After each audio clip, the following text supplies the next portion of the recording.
নমস্কার বন্ধুরা, good morning. শীতের দিনে তো অনেক রকমের সবজি থাকে, তাই আমি এখানে দেখুন আগে থেকে কাতলা মাছ ভেজে রেখেছি।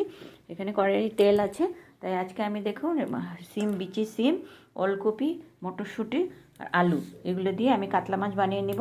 তার আগে আমি একটু লং, এলাচ আর এখানে আদা, কাঁচা লঙ্কা, টমেটোটাকে আমি মিক্সচার মেশিনে পেস্ট করে নেব। দেখুন আমি একটা পেস্ট বানিয়ে নিয়েছি। এখন কড়াইতে অল্প তেল আছে, আমি আরেকটু তেল দিয়ে নিই। আর একটু তেল দিয়ে নিয়েছি। দেখুন এখানে আমি পেঁয়াজ কেটে রেখেছি, এটাকে আমি একটু লাল করে ভেজে নেব। আঁচটা বাড়িয়ে আমি পেঁয়াজটা লাল করে নেব। পেঁয়াজটা দেখুন লাল হয়ে গেছে। এখন যে মশলাটা বানিয়েছিলাম এটা এখানে দিয়ে একটু সাঁতলে নেব। দেখুন মশলাটা দিয়ে দিয়েছি, এখন একটু সাঁতলে নেব যাতে কাঁচা গন্ধটা চলে যায়। এখানে আমি মশলা নিয়ে নিয়েছি, হলুদ গুঁড়ো, জিরে গুঁড়ো, কাশ্মীরি লঙ্কার গুঁড়ো।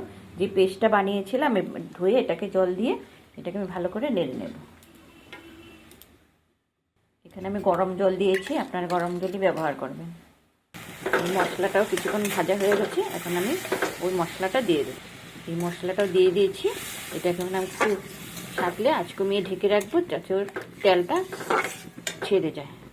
আঁচটা কমিয়ে দিয়েছি আর এটাকে আমি ঢেকে রেখেছি। 2-3 মিনিট হয়েছে, আমি একটু ঢাকনাটা সরিয়ে এটাকে একটু নেড়ে দেবো। এখন আমি একটু আঁচটা বাড়িয়ে দেবো। এখন একটু আঁচটা বাড়িয়ে দিয়েছি, তাড়াতাড়ি তেলটা ছেড়ে দেবে। দেখুন এটা সুন্দর তেল ছেড়ে দিয়েছে। সিম, ওলকপি, মটরশুঁটি, আলু সব দিয়ে দেবো। সেটাতে এখনও নুন দিইনি, নুন আমি সবে লাস্টে দেবো। এখন আমি ঢেকে সবজিটাকে ভালো করে সাঁতলে নেব। দেখুন আঁচটা কমিয়ে আমি ঢেকে অত 10 মিনিট সাঁতলে নিয়েছি। এখন আমি আঁচটা বাড়িয়ে আবার একটু সাঁতলে নেব। আমি নুন দিইনি আগে, কারণ নুন দিলে যে সিমগুলো গোটা গোটা আছে এগুলো সব খুলে যাবে, তাই আমি ওই জন্য নুন দিইনি আগে। ভালো করে সেটলে যখন জল দেবো তখন আমি নুন দেবো। আঁচটা বাড়িয়ে আমি 3-4 মিনিট ভালো করে দেখুন ভেজে নিয়েছি। এখন আমি জল দিয়ে দেবো, গরম জল দেবো। জল দিয়ে দিয়েছি, এখন আমি নুন দিয়ে আঁচটা আর একটু কমিয়ে ঢেকে রাখবো, সবজিগুলো সিদ্ধ হয়ে যাবে। দেখুন জলটা ফুটে উঠেছে, এখন আমি এটাকে ঢেকে রাখবো। দেখুন মিডিয়াম আঁচ রেখে আমি 15 মিনিট ঢেকে রেখেছিলাম। সবজিটা মোটামুটি সিদ্ধ হয়ে গেছে। এখন এখানে আমি দিয়ে দেব একটি পাতা, যা শীতের দিনে না দিলে সবজি স্বাদ হয় না খেতে, ধনে পাতা দিয়ে ভালো করে মিশিয়ে নেব।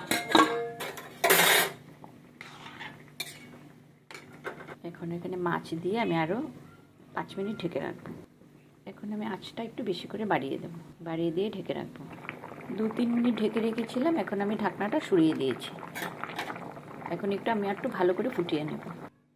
আমার সবজিটা রান্না হয়ে গেছে, একটু ঝোল আছে। যখন সবজিটা আরও ঠান্ডা হবে তখন এটা আরও শুকিয়ে যাবে। এইভাবে শীতের সবজি থাকতে থাকতে একদিন অন্তত সবজিটা বানিয়ে খাবেন।